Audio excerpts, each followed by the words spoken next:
Hey, book talkers, bookstagrammers, and bookworms. Welcome to Between the Lines, a podcast where I go between the lines of some of my favorite books with the authors who wrote them. I am so excited to dive into season 2 of Between the Lines, but I'm even more excited for the first guest, and that's Ashley Audrain, the author of The Push and The Whispers. I am such a huge fan of both of her books, and I was so excited to talk to her about her most recent one, The Whispers, which follows 4 women, Whitney, Blair, Rebecca, and Mara. These 4 women all live on Harlow Street and aren't entirely aware of how deeply their lives have become interconnected. At the beginning of the story, there is a barbecue at the Loverlys, and at one point, Whitney finds her son Xavier doing something that he wasn't supposed to be doing, and she unleashes on him and says some pretty strong and almost terrible things, and then realizes that his bedroom window was open and everyone at the party just heard everything. 9 months later, Xavier falls from a window in the middle of the night, and questions start arising all over the neighborhood. He's placed in a coma, and we alternate through these women's perspectives, learning what they know about what could have caused the incident and everything else that's going on in their lives. Anyone who's read anything by Ashley Audrain knows how visceral and unflinching her portraits of motherhood are, and it's what I loved about both of her books, especially this one. And on this episode, we dive into what got her started writing, why she's so fascinated by writing about motherhood, and how it just might be impossible to be a feminist and a woman. So let's dive in. I actually listened to your interview on Virtual Book Tour here this week recently. Yes, great. Yeah. I heard you talking about how you started writing at the same time that you became a mother. And so were there times that you wanted to be a writer before, or did that come about as you became a mother? And do you feel like creating life made you want to create stories? Yeah. Yes, definitely. What you've just said. Yes. Yeah. Yeah, it's interesting. I always wanted to be a writer. Like if you had have asked me what I wanted to be when I was a little girl, I would have said, write books, write novels. So that was always something I just loved and wanted to pursue. But then life goes in different directions, you sort of get swept up in young adulthood and making decisions about, career and life and all of it. And I sort of let that go by the wayside and didn't pursue it. I didn't take writing in university or college or anything. And then, I was working in public relations for a while, for my whole career, basically, and then had done publicity for Penguin Canada. I'm from Toronto. And then went on maternity leave and had my son. And I had always planned to go back to work after. I really loved my job. But he had some health problems when he was born, and we were in and out of the hospital a lot. And I just realized that, he had some complex needs associated with that. And I thought, okay, I'm not going to be able to go back to work in the same capacity that I did before. I couldn't wrap my head around how that could work. So I decided at that time, he was about 6 months old, and I thought, no, what I really want to do is write. And this is my chance. This is my moment. If I'm not going back to work, this is what I'm doing. So I started writing The Push at that time. And you totally nailed it with the idea of I don't know, that for me, there was something about giving birth and creating life that was so I just felt like I had so much creative energy at that time. I didn't have any other energy, but I had creative energy. Right. It's such a tired, hazy time, having a baby, but I really felt like I just had that. That was what I was feeling, was creative energy. Right. That is so cool. So you said you didn't go to school for it or anything. When you started writing, how did you develop your process? So did you do research, or was it kind of intuitive? How did that go?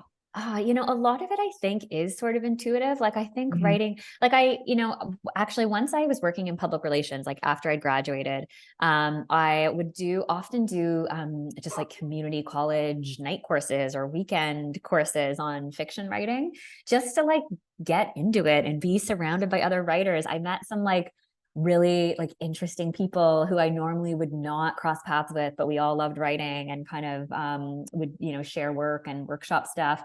And that was a great experience for me. Like that was the first time I felt like, okay, I'm trying this. I'm actually like giving this a shot. And I wasn't working on a book at the time, but I was just kind of experimenting with like what it felt like to put your voice on the page, you know?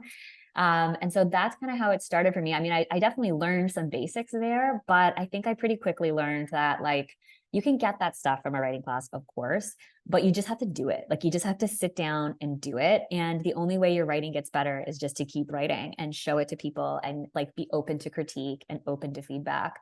So I didn't really know like quote unquote how to write a novel when I started writing this, but I'd read so much. Like, I think if you're like a voracious reader, like I know you are, like so many of us are listening to this, you sort of, it's like, that's its own study, right? Like once you, it's kind of like the 10,000 hour rule sort of thing, you know, but I think reading contributes to that as a writer. Like, I think so too. Those reading hours are training. They're really training. Yeah. You're just like being around other versions of it too. Exactly. So are you a plotter or a pantser? Do you plan or does it come to you as you're writing? I really wish I was a planner. I wish I could do it. And I just can't. I just can't. Like, I feel like I didn't know enough to plan anything with the push. I feel like I was really just winging it. And I didn't. And also I didn't have a lot of time. Like I remember drafting the push. It was like in fits and spurts, kind of like when I could find childcare or, you know, once my son like could go to a preschool, then I had some time. But so I feel like the planning was just like, there was no thought that when I just was kind of like scene after scene. And really, I just did it scene by scene. Like, what would be interesting to me? What do I want this character to do next? And sort of the same thing with the Whispers, I had a bit more of an outline. But when I look at what the outline is, like when I look at what the outline was and what the book is now, like it's totally different. So I think what I've learned about myself as like a writer is I need a lot of revision. I need like a lot of time for revision. I need a lot of feedback. Like I know everyone says this, that their first drafts are really bad, but like, I feel like mine are actually especially bad. Like I just, the revision is where it's at for me. So I feel like I need to leave room. We need to leave room to like change things and overhaul and if you, I mean, as long as you know what works for you, it's kind of like, who cares how you go about it? Yeah, it's a learning process. That's for sure. So what kind of idea normally comes to you for your book? So like, do you have a scene, a theme, a person? Like what normally like kickstarts your writing of a book? Good question. I think it's been a little different each time. With the push, it was more of a theme. Like I knew I wanted to write about this darker side of motherhood. I had just become a mother. I was just immersed in that world. And I just was so consumed with this question of like, why does everyone say it's supposed to be one way and we all keep saying it, but it's actually a different way? Like what is that disparity? And why do we keep doing it? So that was something I wanted to write about there. And in the Whispers, there was a few like plot points that I was sort of really stuck on that I wanted to write about. There is this incident in the book, and this doesn't give anything away because it happens very early, but you know, there's this incident in the book that happens with like a little kid who falls out of a window. And I was living in this house at the time that had like a very sort of similar window in my child's bedroom. He was like too young at the time to like, you know, get out of it. He was still in a crib, but like the window was really low to the ground and there was no lock and it was like so high up. And I just always, every day I was like, oh my God, what if a child did this? Like what if, and so that kind of stuck in my mind.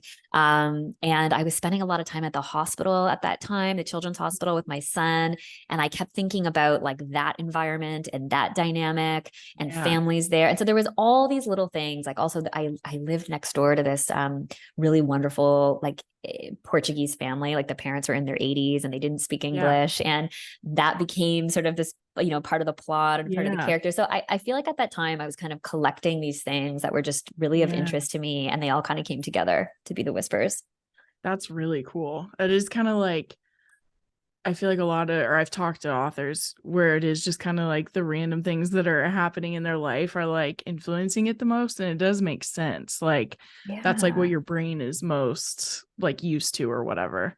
Yes, definitely. And I think at like I had the idea earlier, but I was revising it during the pandemic, and Mhm. like there wasn't a lot going on in the pandemic, Yeah. obviously, right? Like our lives were so insular at that point. Yeah. And this book actually feels quite insular. Like it's very close to home. It's like Yes. set in homes. It's very much about sort of only the people you can see when you look out your window, you know? And so I Hmm. think that all kind of probably fed into it. Yeah. Yeah. Yeah, definitely. So with the push and the whispers, you really dedicate looking at like the visceral and like unflinching parts of motherhood. So what do you think draws you to kind of like exploring the parts of motherhood that we don't always talk about or see? Hmm. Well, I was always really interested in just this idea of motherhood, like long before I had Mhm. kids myself, like just Yeah. wondering why women do it. You know, why do women make this choice? Like, why do we do it? What is the like instinct to be a mother? What is the drive to want to do it? Like, Hmm. yeah, and I sort of was like I didn't know if I would want to have children or not, like for a long Yeah. time. And obviously we did, but I feel like that question always interested me. And then when Yeah. I became a mother myself, like I said, like I obviously had like a challenging experience with a kid that had health problems, but Mhm. which like heightened a lot of things. But I like really felt like even just looking at the mothers around me and like all my friends having their kids at the same time, and it really felt like there was still this pressure to like present as a certain way as a mother, you Yeah. know, like there's things you're supposed to say and you're not supposed to say. There's like ways you're Mhm. supposed to behave and you're not. There's things you are not supposed to confess. Like there's, and Mhm. it's so funny to me because like we've come so far as women in so many Yeah. ways, you know, but there Yeah. is something really like remaining about that. And so that Mhm. I think that's part of what interests me, like that darker side that we're often so afraid to talk about or think about, but that is Yep. inside everybody for sure, Yep. you know? Mm-hmm. Yeah. I loved the epigraph that you had at the beginning. Oh, And thanks. it says what I increasingly felt in marriage and in motherhood was that to live as a woman and to live as a feminist were two different and possibly irreconcilable things. That's Rachel Cusk. So how did you go about like translating the truth of that quote into like four different women? Oh, thanks. Yeah, I found that quote like at some point while I was kind of working through revisions in the book. And Yeah. how I found it was I'd read so Rachel Cusk, if people don't know, she's a wonderful literary writer who she wrote two memoirs about one was about the end of her marriage and the other one was about motherhood. And at the time they came out, like they were quite bold and she was pretty much vilified, in a lot of places for like the way that she was speaking about both of those things and like the truths that were on the page. And so I read Aftermath, one of her books, and then which I really loved, and then was sort of doing a deep dive. Like, sometimes you finish a book and you just Yes. want to go back and read like what were Yes. people saying about it at the time? What were the reviews like? Like wanted to Yes. read her interviews. And she had an interview and she said that quote in one of the interviews I read. And it really stopped me in my tracks, like that quote and that idea. And I think it's because it does, like, there is truth to it. Like Mhm. that is a very uncomfortable idea for so many of us, Yeah. but there is a lot of truth to it. And I Yes. think we spend a lot of time, as women, as young women, I think so many of us feel like very loud, proud feminists, and Yes. we like grow up feeling that way. And we have these like Yeah. ideas of who we're going to be in the world and the power that we're going to have and the influencer, like all of those things, that we Yeah. grow up, like we take women's studies courses, we talk about it, we read about it. Yes. And then we sort of, for some of us, like we sort of hit that midlife point where you Mhm. are a mother and you are somebody's partner and you're taking on, like all of a sudden you look around and you've taken on all of these very traditional roles, in a Yeah. family, and the power is not balanced whatsoever. And that's not a knock against like a partner or the husbands we Mhm. chose or whatever. That is a Right. larger societal thing, right? That is like an ingrained thing in our culture. Yeah. And so that just really got me, like that quote, Yes. because there is so much truth to it, although I don't think Yeah. many of us feel comfortable with that or would want to admit it. Yeah. And it just, when I read that, I was, obviously said, working on this book and I thought, oh my God, this is like exactly what I'm writing about. This is exactly how Yes. these characters feel. Yeah. Yeah. That was reminding me because even in the push, you touch on like even like the fact that when you were saying like it's not a slam to our partners or anything, like they also can't physically have the babies. So like the Yeah, push even explored a lot of the like her body was like the source of everything for their family just because it only could be hers. that's right. Sort of that physical demand. Yeah, Yeah. definitely. So in some ways, this is the first sentence of the book. It's like a little bit after the kind of like prologue section. And it starts off saying there's something animalistic about the way the middle-aged adults size each other up while feigning friendliness in the backyard of the most expensive house on the street. And I love when first sentences like pack the punch of the whole novel. And I felt like this one did. Oh, thank you. Thanks. You're welcome. So were you intentionally focusing on like how animalistic even the most kind of like boring suburban people can be? Yeah, yes. I just thought oh God, that yeah, that really sums up like those kind of situations, where Yeah. it's like that dynamic in this backyard party where all the families have gathered and it's the Mm-hmm. end of summer and Whitney, one of the main characters, is hosting and she wants it to be this very picture perfect backyard scene. She Mm-hmm. does have the nicest house on the street and the most put together family. Yeah. And I loved the idea of like everybody gathering there and kind of just really like looking each other up, like what have people Yeah. worn, whose kids are behaving, like what is Mm-hmm. everybody eating, or who is drinking too much, like Yeah. there, but and yet, that whole scene, everybody is very much like saying the things they should be saying and Mm-hmm. complimenting the things that they should be complimenting, and Yeah. then you can sort of just see the like two friends in the corner kind of like making a side comment about something that the host has done. Yes. It's that Yes. it's so uncomfortable, but I think it's like a party we've all been to. Yeah. It's like a Yes. scene we've all been to. And Yes. it's just that I think at the root of that is this idea of like envy and judgment, Mm-hmm. which is a Mm-hmm. huge theme in the book, between Yes. all of the friends or between all of the four women, the things we envy in each other and Mm-hmm. the things we judge about each other. And what is that really saying about, Mm-hmm. ourselves and what we feel like we're missing in our lives. So Yeah. that was really the kind of the heartbeat of that scene, I think, is Yeah. this feeling of envy. And with kind of like with the judgment part, what I thought was so impressive was like we know that like all of most of the characters have done some pretty questionable or like easily judged things, Mm-hmm. but you feel empathy like when you're within their chapters because like just because you know where they're coming from. So how did you like, because the women are very distinct, they all approach motherhood very differently, but you still feel really empathetic for all of them at certain times. So how did you build your characters? So you may not have plotted much of it, but did you like spend time with the characters before, or did you just like get to Hmm. know them as you were writing them? Yeah, good question. Yeah, I'm glad you felt that way because Mm-hmm. I feel like that alludes to this idea of like the likable character or the unlikable character, Yeah. And I Mm-hmm. feel like I really don't believe that we need to write characters that are likable. Like I don't really believe in that. I don't want to do that. Like that's not what I Yeah. set out to do with a character. Yes. And I know some readers like that, some readers don't Yeah. like that. But I feel like a character doesn't need to be making decisions that we understand. We don't need to like them as people, but Right. we need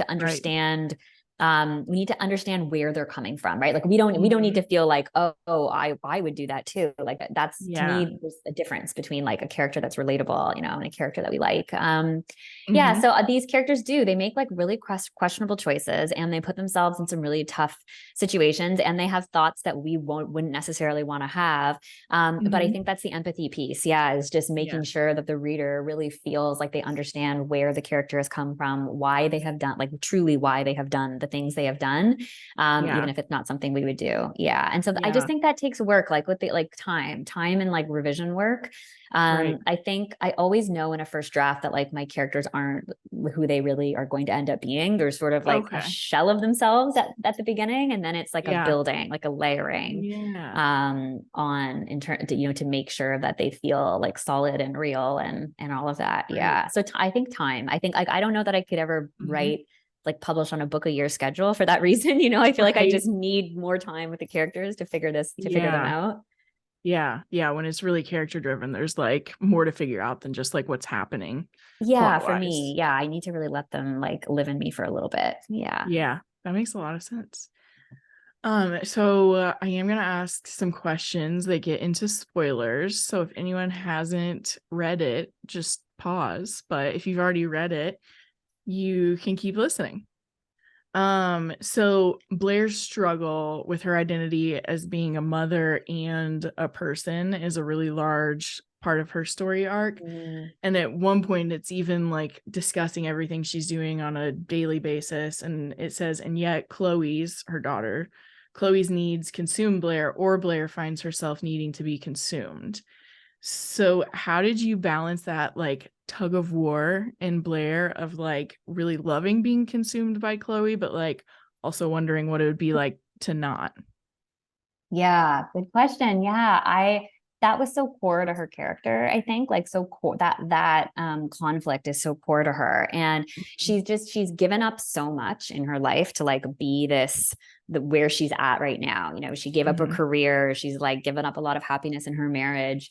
She's like putting up with a lot that she doesn't really want to put up with, but she just feels like, well, I have to. Like these are the choices I've made. These are the decisions that I've made that have like brought myself to this point. And so, yeah, I think with her daughter, like if her daughter doesn't need her in that same way anymore as she grows up, then what is her value? Like she had put so much value in being the person that was just the mother to this kid, you know, and needed by her. And so throughout the book, we sort of see her realizing that value isn't what it used to be. You know, it doesn't feel the same way anymore. It isn't doing for her what it used to do. Whereas she used to find, like, there's a line in there about how she used to find like so much satisfaction in being her mother, and she can't reconcile that with how like empty she feels right now, you know, at this midlife point.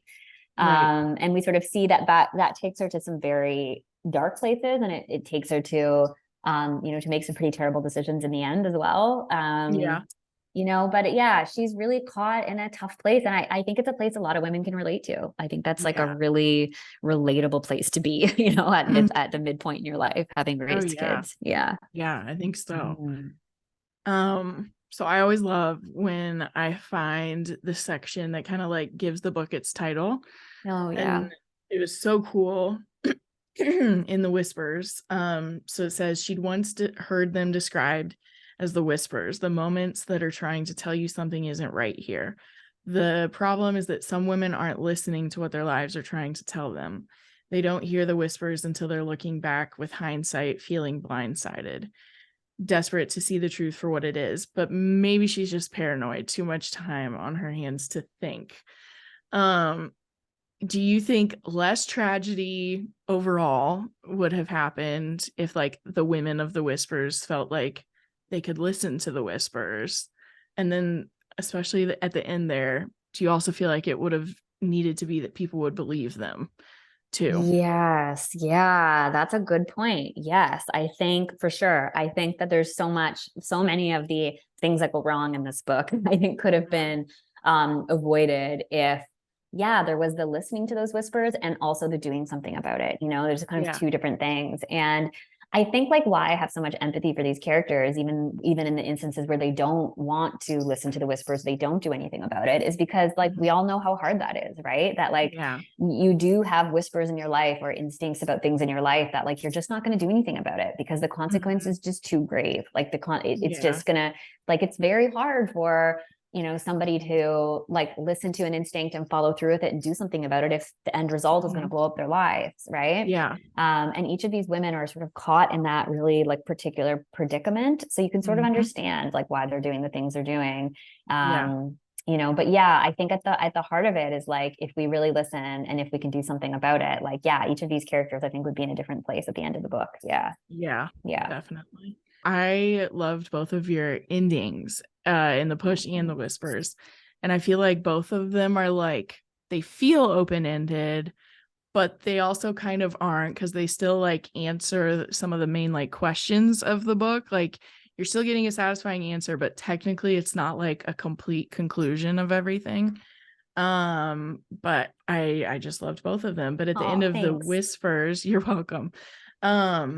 Xavier wakes up at the end and he asks for Whitney, and when he's talking to her, he I'm paraphrasing, basically says, what's going to happen to you when I tell them everything? And so I have a friend who read this book too, and he thought it completely meant one thing. And for me, it was like open to interpretation. So to me, it was like, he could be saying, I'm going to tell everyone everything, or he could be asking, what's going to happen if I tell the truth? So should I not tell the truth? So were you trying to leave that open-ended, or did you have like a specific thing in mind? Yeah. Oh, I haven't like talked to readers about the ending yet. So this is fun Yeah. because Nice. no one's read it yet, but yeah. Thanks for saying that. Yeah. I worked on this ending a lot. I revised it many, many times. It's had several different endings, but then when I wrote this ending, I was like, no, this is it. This feels right. Yeah. This is the way to go.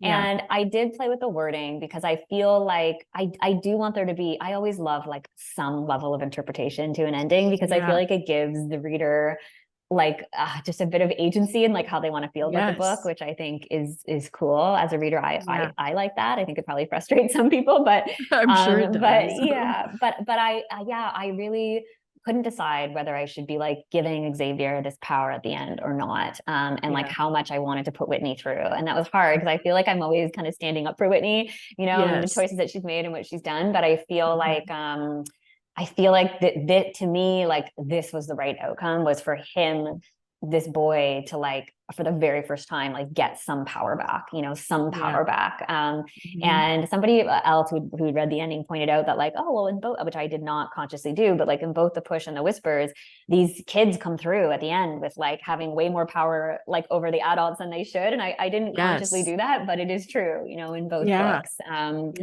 And so I'm not sure what that says, but I think it's cool.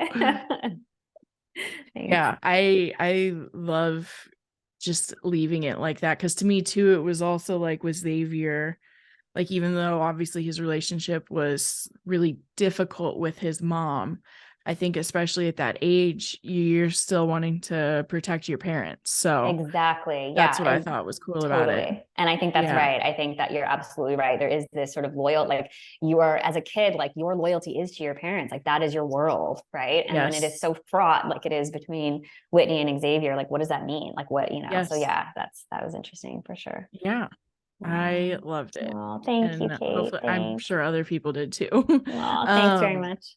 You're welcome. And it is out. It came out yesterday. So happy kind of late pub day.